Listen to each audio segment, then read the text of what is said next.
Les Nuits de Cabiria n'est pas simplement le récit d'une femme naïve, c'est une véritable dissection de la place de la femme dans un système patriarcal qui promet, prend puis promet à nouveau. Les séquences d'ouverture et de clôture fonctionnent comme de grandes parenthèses enfermant toute la vie de Cabiria. Cette répétition n'a rien de fortuit, ni de purement dramatique. Fellini ne montre pas un accident, mais un cycle. Dans la scène initiale, l'homme aimé ne se contente pas de voler le sac de Cabiria. Il efface aussi son corps dans son sens social en la jetant à lui. Lui n'est pas ici un simple élément naturel. Elle devient le symbole de l'effacement, de la purification forcée, de l'élimination silencieuse. Que se passe-t-il alors? On voit une femme de classe populaire, privée de capital économique et de réseau de soutien, contrainte de mettre en jeu son capital affectif. L'amour est le seul bien dont dispose Cabiria, et c'est précisément ce bien-là qui lui est dérobé. Dans la séquence finale, le même schéma se répète, avec une différence essentielle.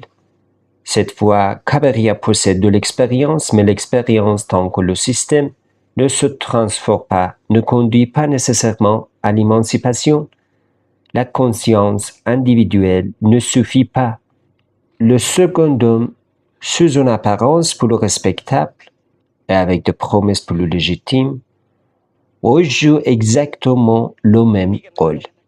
Fellini suggère ici que le problème n'est pas celui d'un mauvais homme, mais d'une structure qui donne le pouvoir aux hommes et ouvre aux femmes un espoir illusoire. À la fin, des musiciens encerclent Cabiria. Seul, brisé, dépouillé de toute possession matérielle, cette scène est profondément radicale et c'est pour une raison précise. Le retour de Cabiria à la vie ne passe ni par un homme ni par l'amour romantique. Il advient par le son, le corps et le mouvement, par une musique de roue, non officielle, non propriétaire, mais collective. C'est là pour la première fois que Cabiria est vu sans être possédé. Son rire est un sourire de survie, le sourire d'une femme qui a compris que le système la fera tomber encore et encore, mais qu'elle peut toujours se relever et continuer à marcher. Elle accède ainsi à une forme de résistance féminine.